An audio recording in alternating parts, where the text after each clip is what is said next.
Before we begin, I want you to understand something about war that no history book will ever fully prepare you for. War does not just kill men, it breaks them. It strips away every layer of certainty a human being has about the world, about themselves, and about what is real. And it is precisely in that broken state, exhausted, starving, half-frozen, that soldiers throughout history have reported seeing things. Things that had no explanation. Things that made hardened military men. Men who had walked through fire. Men who had watched their brothers die beside them. Drop their weapons and run. This story takes place in the winter of 1939. In a forest so dense and so dark that sunlight barely touches the ground beneath it. In a war so brutal and so forgotten that most of the world has never heard its name. And in this forest, according to multiple Soviet soldiers who survived to tell the account, something was waiting. Stay with me, because what happened in those trees is one of the most unsettling wartime mysteries of the 20th century. And to this day, no one has been able to fully explain it. November 30th, 1939. While the world's eyes were fixed on Western Europe, on Hitler's advance, on London preparing for the worst, a different kind of war erupted along the frozen northeastern edge of the continent. The Soviet Union, under Joseph Stalin, launched a full-scale military invasion of Finland. On paper, it should have been over in 2 weeks. Stalin's generals calculated a swift, crushing victory. They called it a military exercise. Some commanders reportedly told their men they would be home before Christmas. They were not. What the Soviet military machine rolled into was not simply a country. It was a wilderness. The Finnish terrain, dense boreal forests, frozen lakes, narrow roads carved to miles of black timber, swallowed Soviet columns whole. Tanks that were engineered for open steppe warfare became useless against trees packed so tightly together a man could barely pass between them sideways. And the cold, the winter of 1939 was recorded as the coldest Finnish winter in living memory. Temperatures plunged to minus 40 degrees Celsius in the northern reaches. Soviet soldiers, many issued thin coats and boots meant for autumn marching, began freezing to death in their foxholes. Not from enemy fire, but simply from stopping to rest. The Finns were outnumbered 100 to 1, but they knew this land the way a man knows the lines of his own hand. Finnish ski troops, silent, ghost-like, wearing white camouflage that made them almost invisible against the snow, struck Soviet supply lines and vanished back into the trees before a single shot could be returned. Soviet commanders described their enemy as phantoms. The forest, they said, seemed to move, and it was deep inside one of those forests, in the remote northern reaches near the Kibini Mountains of Karelia, that an incident was reported, an incident that was quietly buried in Soviet military records, an incident that even today, declassified files do not fully explain. December 1939, 3 weeks into the war, a Soviet infantry unit, part of the 44th Rifle Division, was advancing to a sector of forest northwest of the Kibini mountain range, following a narrow road that Finnish maps showed leading to a supply junction. Their orders were routine: secure the road, report back, await further instruction. The unit was composed of roughly 80 men under the command of a junior lieutenant whose name, according to fragments that survive, was recorded only by his initials, VM. They had been marching for 6 hours through alternating snow and darkness. The trees on either side of the road stood 40, 50 feet high. Black spruce and pine so old and so dense that even in daylight the interior of the forest existed in a permanent twilight. At night, moving between those trees, you could hold your hand in front of your face and see nothing. At approximately 2 in the morning, the column halted. The soldiers at the front of the line reported hearing something. Not gunfire, not the mechanical sound of Finnish ski troops maneuvering. Something else, a sound beneath the wind, low, rhythmic, coming from inside the forest to the east. The lieutenant ordered his scouts forward. 2 men entered the tree line with lanterns. They were gone for 4 minutes. When they returned, both men were pale. One was shaking, not from cold, according to the account later recorded in a field memorandum recovered from Soviet archives. The scouts reported that approximately 200 meters inside the forest, they had found a clearing, and in that clearing, the snow had been disturbed, not by footprints, not by animal tracks, but in a pattern, circular, deliberate, like something had been arranged there, and at the center of the clearing, they found the remnants of a Soviet rifle, shattered as though it had been subjected to extreme force or extreme heat. The metal was warped, melted at the barrel. The stock was gone entirely. There were no other signs of a soldier. No body, no blood, no boot prints leading away. The weapon had simply been destroyed in the middle of an empty forest clearing in the dead of night. And the scouts reported one more thing. Standing at the edge of the clearing, just at the boundary where the lantern light gave way to absolute darkness, they saw a shape, tall, motionless, far too large to be a man. They could not describe it clearly, only that it was there. And then it wasn't. What happened next was not recorded by Soviet high command. What we know comes from the private accounts of survivors, letters home, diary fragments, and testimonies collected decades later, after the fall of the Soviet Union, when certain military archives were quietly made accessible to researchers. The lieutenant ordered an advance into the clearing. 20 men entered the trees with him. The remaining 60 were told to hold the road. What happened inside that forest lasted approximately 9 minutes. 9 minutes that no surviving participant ever fully described, in any letter, in any testimony, without stopping, without pausing, without a visible change in their composure that those around them later recalled as something between grief and dread. What the survivors agreed upon was this. Partway through the clearing, the temperature dropped sharply, not gradually, the way cold moves through an open field, all at once, like stepping through a door into another room. The lanterns dimmed, not flickered, dimmed, as though something in the air was absorbing the light itself. And then, from the darkness ahead, came the sound, not the low rhythmic tone the scouts had described. Something different. Something the veterans, years later, could only compare to a sound they had never heard before or since. A deep, resonant vibration that seemed to come not from any direction, but from everywhere. From the ground, from the trees, from the air around them. One soldier later wrote in a private letter to his brother, a letter discovered in a Leningrad archive in 2003, and I quote only this fragment.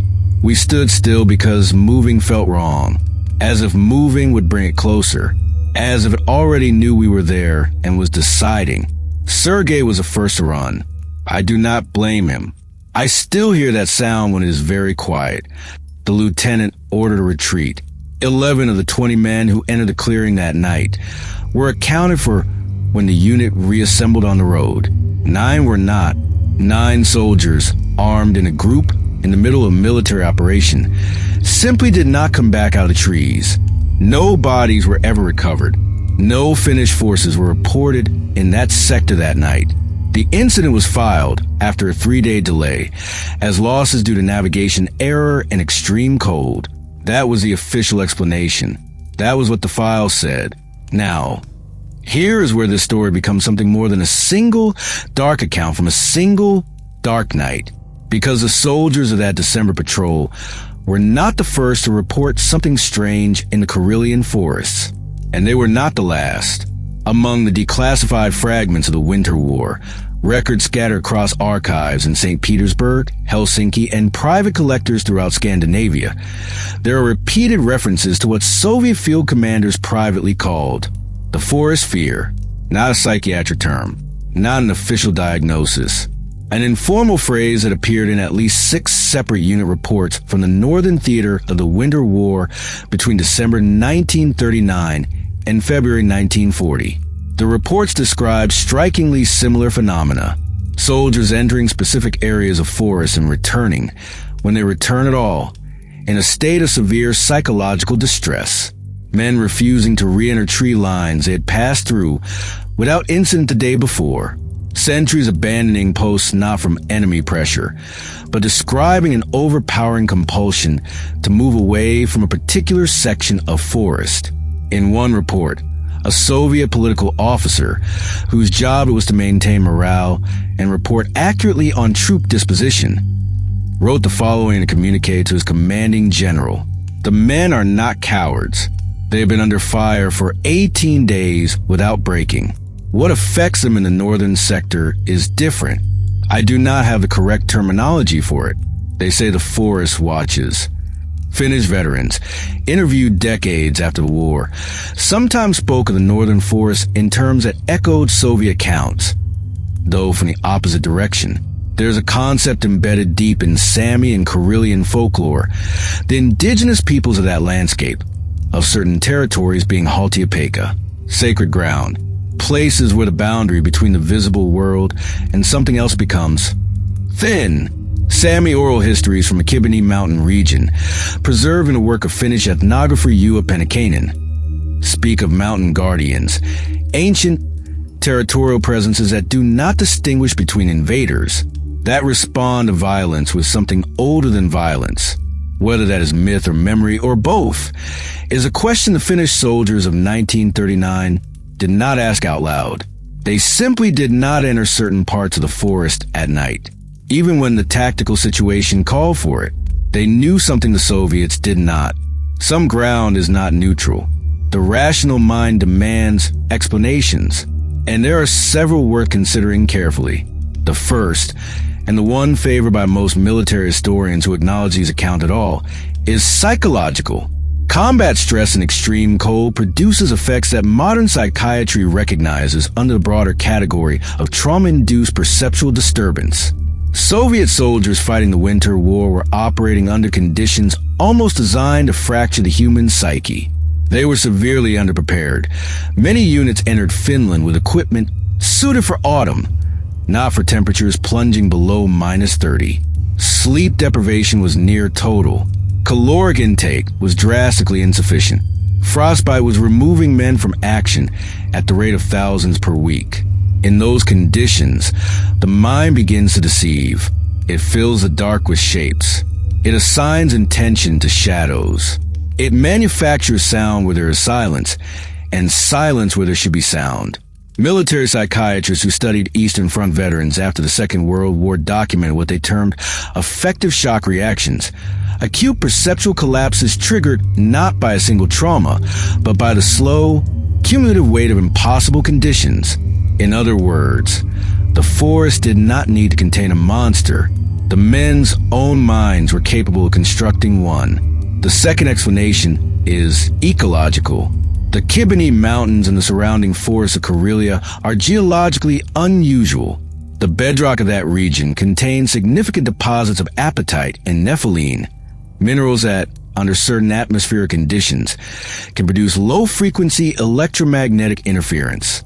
Some researchers in the field of geophysical anomalies have suggested that such interference, imperceptible to normal senses, can induce in human subjects feelings of profound unease, disorientation, mild hallucination, and an overwhelming sense of being observed.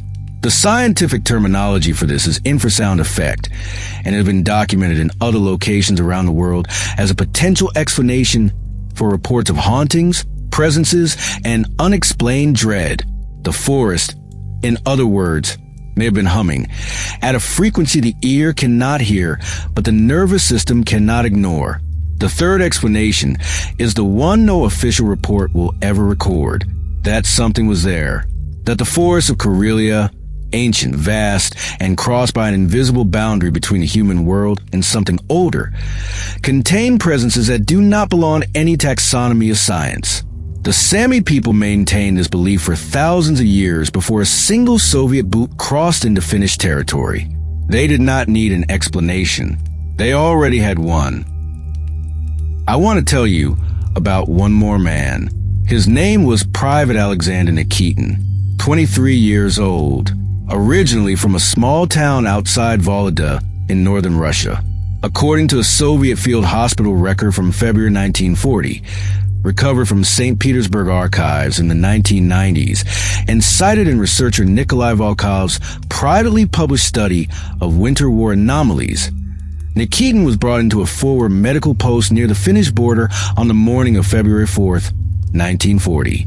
He was the only survivor of a 4-man reconnaissance patrol that had entered a forested valley north of the Kibani Range 2 nights prior.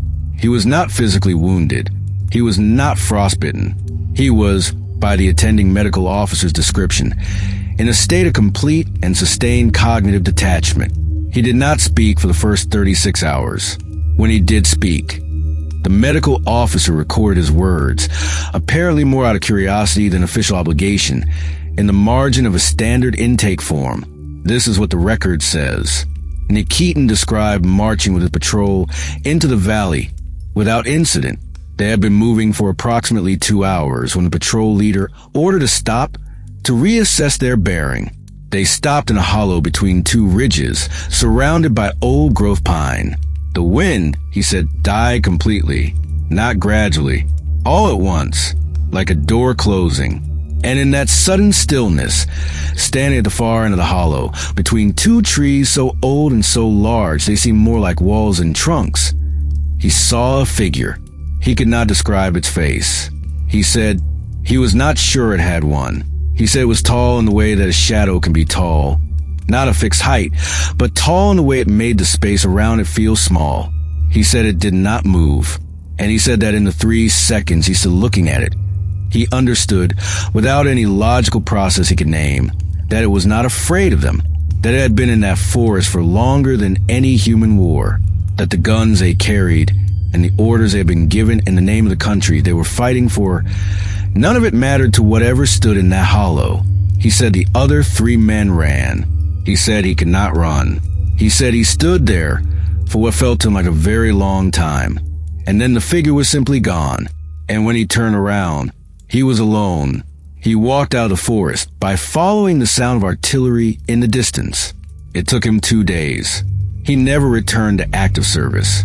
The medical record notes at the bottom, in the attending officer's handwriting, patient presents no evidence of injury or illness, states only that he saw something in the forest. Unable to elaborate further. Recommend rest and observation. Nothing further to report. Nothing further to report. The Winter War ended on March 13th, 1940. Finland, against every calculation of military logic, had held. The Soviet Union, for all its overwhelming force, its million soldiers, its thousands of tanks, its unbroken chain of command reaching all the way to Stalin's desk in Moscow, had been fought to a costly, humiliating near standstill by a country the size of a mid-sized Soviet province. The forests had played their part in that. The terrain had played its part. And perhaps, if you are willing to sit with the question, something else had played its part too. The 9 men who walked into the clearing on that December night and did not come back out. They have no memorial, no names on a monument, no official acknowledgement that they were ever where the record suggests they were. Soviet archives are still partially sealed. Finnish archives contain gaps that researchers describe as deliberate. The Sami oral traditions that might offer a different kind of explanation are passed down in a language that fewer people speak with every generation. There is a question that soldiers throughout history have asked in the dark. Not who is out there, but is what is out there even something that has a name? Most of the time, the answer is yes. Enemy combatants, partisan fighters, animals, terrain, cold, known things with known names that can be fought with known weapons. But sometimes, in the oldest forests, in the coldest winters, when the wind stops without warning and the darkness thickens until it feels like something with weight, sometimes the men who came back could not answer that question at all. And the men who could not come back cannot answer for us. Private Aleksandr Nikitin spent the remainder of his life in a small village outside Vologda. He never spoke publicly about the valley. He never wrote his account down. He lived to an old age. And those who knew him in his later years said only this about the man. He never slept with the windows open. even in summer. If this story unsettled you, good. The best mysteries should. History is not only built from what was officially recorded, it is also built from the letters that were never sent, the reports that were filed and forgotten, and the accounts of men who came back from places they could never fully describe. If you want more stories like this, wartime mysteries, forgotten encounters, the strange corners of history that official records prefer to leave dark, subscribe, because we are just getting started. Leave a comment below. Do you believe the men saw something real? Or did the forest and the war simply break them? And share this with someone who thinks history is straightforward. It never is.